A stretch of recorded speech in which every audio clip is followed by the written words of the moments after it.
tudo bem com vocês? Sou professora Conceição Alencar e começa agora a sua aula de língua portuguesa. Se liga na TV Educação e no portal do estudante, que tem muito conteúdo para vocês. Na aula de hoje, vamos falar sobre gêneros literários. Vamos dividir esse tema em duas aulas. Hoje veremos a parte 1, explicando um pouco mais sobre os gêneros literários, e na outra aula nós vamos trazer alguns textos do Enem, alguns exercícios de como esses gêneros literários aparecem para vocês. E se vocês conseguem realmente identificar cada gênero literário, certo? Então aqui, gêneros literários. A literatura é a arte que se manifesta pela palavra, seja ela falada ou escrita. Então, a literatura ela vai se manifestar de forma falada ou também de forma escrita. E a partir daí, nós temos essa divisão dos gêneros literários. Os gêneros literários são uma classificação teórica que tem o objetivo de separar cada texto literário segundo suas características específicas, suas semelhanças com textos da mesma espécie, de maneira a facilitar o estudo e a compreensão de cada um deles.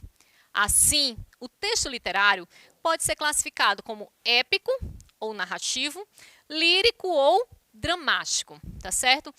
Nós já tivemos até uma aula sobre texto literário e texto não literário. Se você não viu essa aula, dá uma passadinha lá na plataforma Gonçalves Dias, localiza essa aula, que é muito importante para que vocês possam compreender os gêneros literários.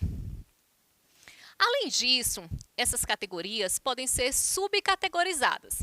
Isto é, um gênero pode ser subdividido. Dessa maneira, a epopeia, o romance, o conto, a novela e a fábula apresentam características em comum, que são típicas do gênero narrativo, mas também características particulares que os diferenciam e, por conseguinte, que os subcategorizam. O mesmo ocorre com os subgêneros, a ode, elegia, a écloga, que são caracterizados como gênero lírico, e a tragédia, a comédia, a farsa e o alto, que são classificados como gêneros dramáticos. Então, como é que faz essa classificação? Nós vamos pegando aquelas características que são semelhantes a todos esses gêneros e vamos agrupando, da mesma forma como nós fazemos com os gêneros literários, Nós vamos ali separando entre narrativos, entre dissertativos, No caso dos gêneros literários.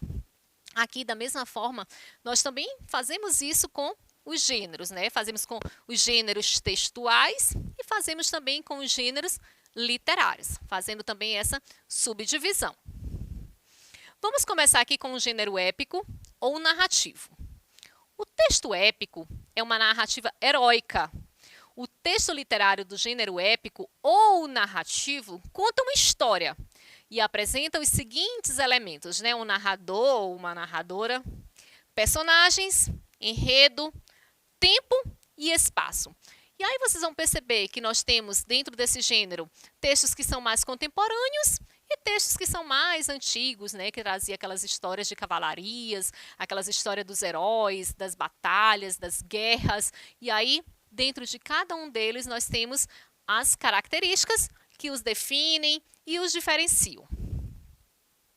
No entanto, nem sempre um texto do gênero narrativo pode ser chamado de épico, pois essa característica está associada à presença de um herói. Para ele ser chamado de texto épico, de gênero épico, nós temos que ter o quê? A presença de um herói. Como bem ilustram os poemas épicos lá da antiguidade. Esses textos eram grandes narrativas, escritas em verso, que contavam fatos heróicos, mitológicos. Porém, lá no século XVIII, surgiu o romance, que substituiu os poemas narrativos no gosto do público leitor. Então, quando lá na antiguidade eles traziam tudo isso em forma de versos, mas aí depois apareceram os romances, que caiu mais no gosto dos leitores, As pessoas foram gostando mais. Então, atualmente nós temos também narrativas que são bem contemporâneas e vocês podem, com certeza, apreciar também esse gênero literário. Nessa nova categoria, o protagonista não é mais um herói com características mitológicas ou extraordinárias, mas sim um indivíduo comum e cheio de imperfeições. Como exemplo do gênero épico, podemos citar a Odisseia, de Homero. Nesse poema narrativo, Ulisses, ou Odisseu, é o grande herói e vence obstáculos ao voltar para casa depois da guerra de Troia. Nesse caso, nós temos o gênero épico, tá certo? É diferente quando eu trato mais das narrativas. As narrativas, elas podem ser bem atuais, com personagens reais ou personagens fictícios. Esses personagens muitas vezes assemelham-se a nós ou são bem distantes, possuem poderes especiais, né? Possuem sentimentos diferenciados. Então, cada característica vai fazer parte de um gênero literário mais adequado. Com o advento do romance, as narrativas passaram a ser escritas em prosa e não mais em verso, como nós podemos ver nesse trecho de A Metamorfose, né, de Franz. Então, observe que antes eles eram escritos em versos, né? Como a gente tinha os poemas que são distribuídos em versos, que é cada linha do poema, as estrofes, que são os conjuntinhos de versos, eles foram substituídos.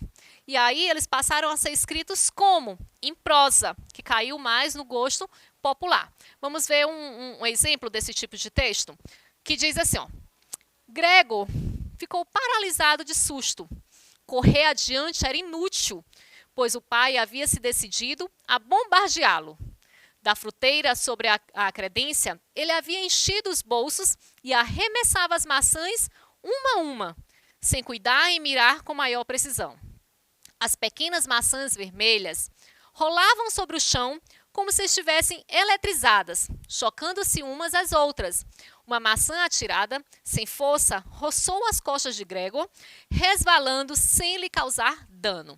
Então, observem que o texto ele foi escrito em prosa, né? Nós temos aqui, no caso, uma narrativa, temos personagem, enredo, narrador, temos um tempo em que acontece, então nós temos todos os elementos da narrativa. É diferente do gênero épico, que ele tem que ter o quê? Para diferenciar, tem que ter a presença de um herói. É isso que diferencia o texto épico do narrativo. O gênero lírico. O texto lírico expressa emoções, desejos ou ideias.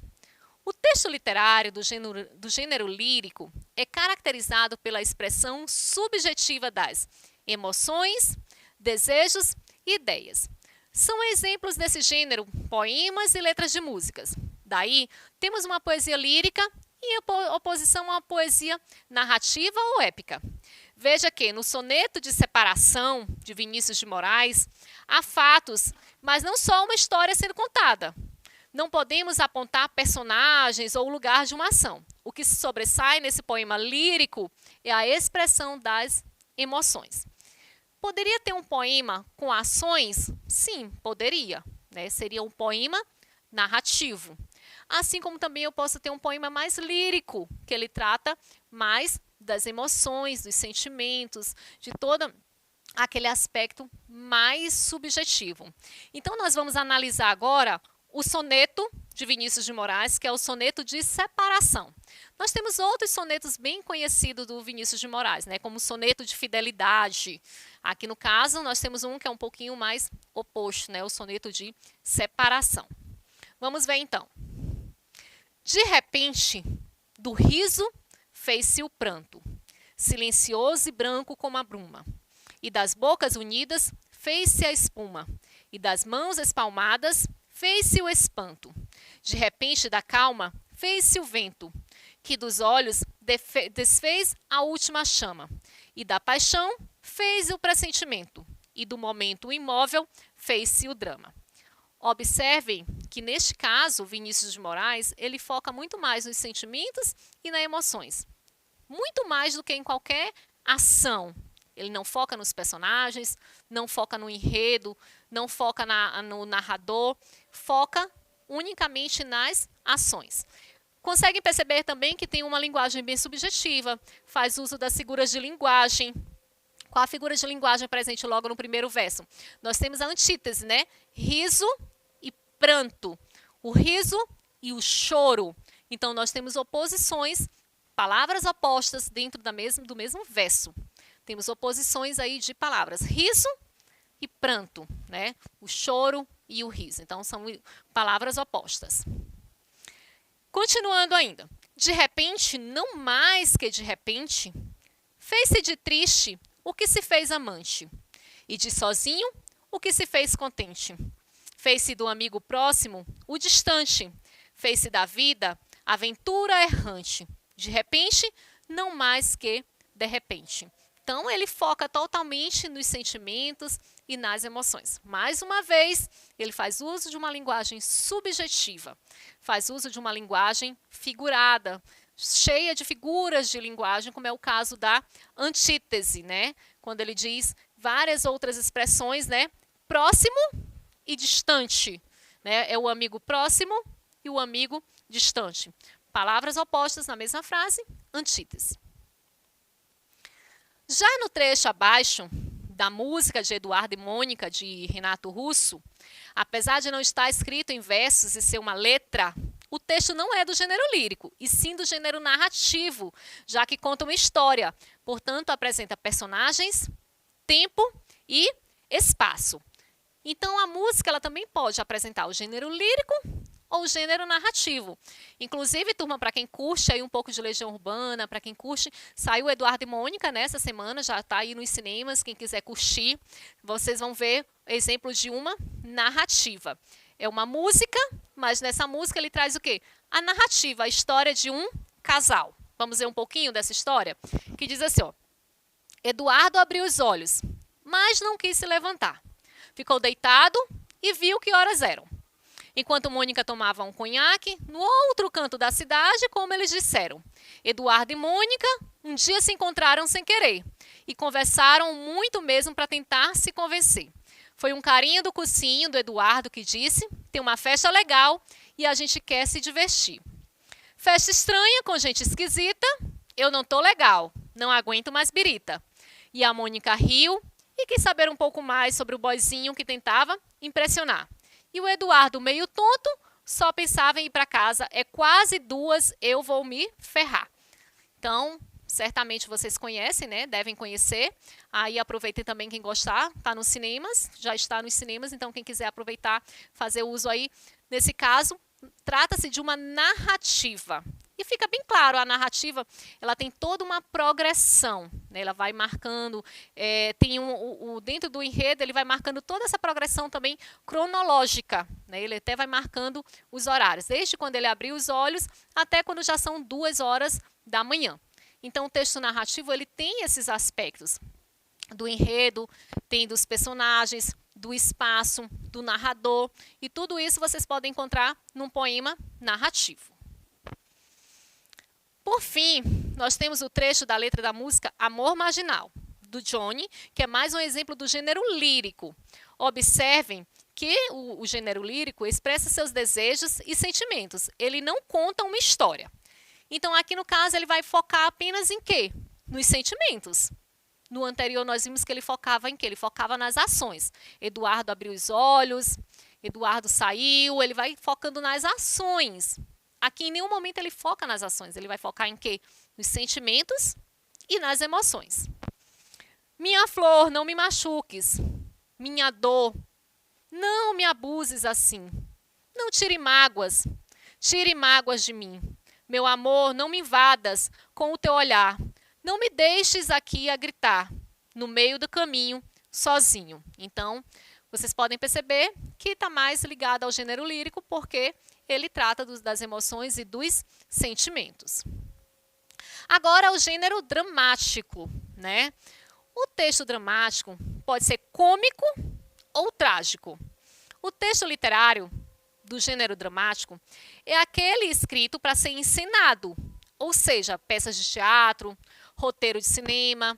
Normalmente ele tem a seguinte estrutura: atos, que são as peças, as partes da peça, né?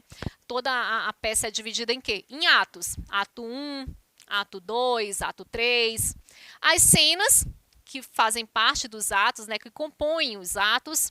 As rúbricas, que ficam ali entre parênteses, que dá o quê? A informação de como os atores devem se comportar, devem agir, o que deve gesticular, o que deve falar, né? Tudo isso fica essa informação também. E a própria fala dos personagens que vai marcar o diálogo. Mas atenção, não associe o gênero dramático à tristeza. Os textos desse gênero podem ser trágicos, funestos ou tristes, ou também podem ser cômicos, né? Como engraçados ou ridículos. O que define esse gênero é o fato, como mencionamos anteriormente, dele ser escrito com o objetivo de ser representado. Então, não é porque eu vejo a palavra dramático, eu já vai pensar que está relacionado a algo, né, bem dramático, algo funesto, triste. Não, nem sempre, né? Na verdade, quando eu falo em dramático, é para ele ser representado, né? Ele pode ser também um texto mais cômico, mais ligado à questão do humor. Como exemplo da tragédia, destacamos um trecho da peça de teatro da Cábula, de Alain da Rosa, que conta a história de Filomena. Nesse texto teatral, a protagonista tenta vencer as dificuldades do seu cotidiano para aprender a ler. Então, nós vamos ver aqui a protagonista, nessa peça teatral, ela vai contar um pouquinho das dificuldades que ela tinha para aprender a ler. Então, vamos ver aqui na cena 1. Aí, entre parênteses, vem a orientação do que eles precisam fazer, né? Na casa dos patrões, Dona Filomena da Cábula, usando uniforme de doméstica, sentada e curvada, corta suas unhas num quartinho separado, ouve um radinho chiado, o volume do programa vai diminuindo, assim como a luz que foca nela, né? Ao mesmo tempo, direciona-se luz no set do outro lado do palco, focando a sala de jantar repleta de quadros, estatuetas e motivos folclóricos. Em primeiro plano, na mesa, o casal de patrões conversa durante a refeição. Então, observem que toda essa parte aqui é apenas para dar orientações de onde deve estar a iluminação, como eles devem estar dispostos no palco, como eles devem gesticular, o que eles devem fazer. Então, vamos para a cena em si. Chega Adelaide. Calvino, ela quer aprender a ler, quer saber de contrato, viajar em história, em livro. O marido mastiga, com tom de desdém, e fala alto. Quer ser ouvido lá longe por Filomena. Calvino. Teve um amigo de vovô, papai que contou. O negão lá queria ler essa mesma conversa aí. Ele arrancou as pálpebras do cabra.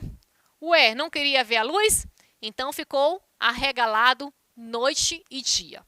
Aqui no caso já temos a cena em si, né?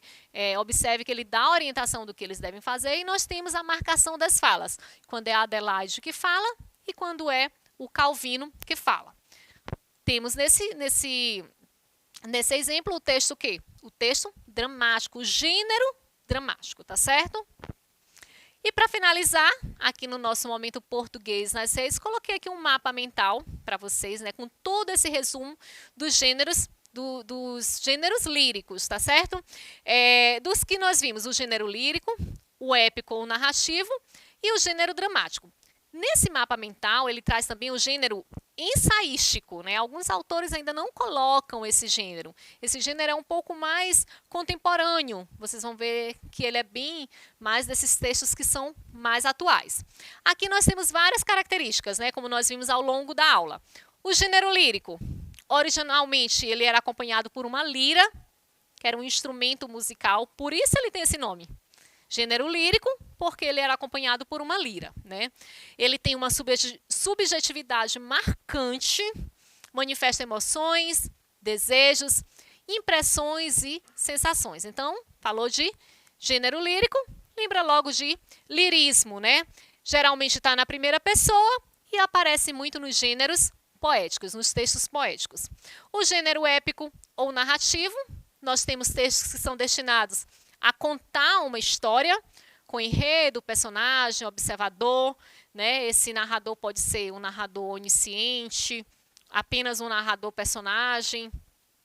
E no gênero dramático, são textos para encenação. Eles possuem pontos em comum com o gênero narrativo, não possuem o narrador, podemos ter a presença ou não, né, do narrador e informações de apoio. E os gêneros ensaísticos, que são textos não ficcionais e apresentam literariedade, tá certo? Então é isso, turma. Aguardo vocês na próxima aula. Um grande abraço e até a próxima.